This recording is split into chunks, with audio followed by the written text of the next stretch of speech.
Welcome to SAC news. మా ఛానల్ని like చేయండి, షేర్ చేయండి, సబ్స్క్రైబ్ చేయండి.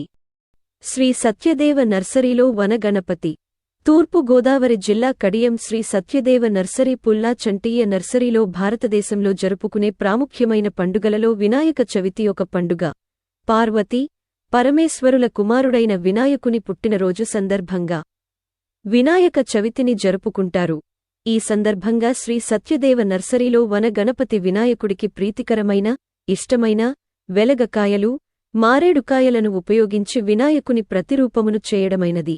దీనికి ఉపయోగించిన వెలగకాయలు 1000, మారేడుకాయలు 500, వివిధ రకములు రంగుల రాళ్లను, 10,000 మెండో గ్రాస్, 1000 క్లోరోపైటం, 500 ఉజీనియా మొక్కలను ఉపయోగించి వనగణపతి చిత్రాన్ని రూపాకల్పన చేశారు.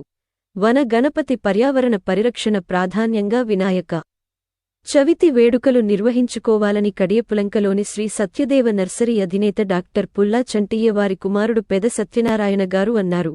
శ్రీ సత్యదేవ నర్సరీలో వనగణపతి ప్రతిబింబించే విధంగా ఏర్పాటు చేసిన ఈ ఆకృతి చూపరులను ఆకట్టుకుంటోంది.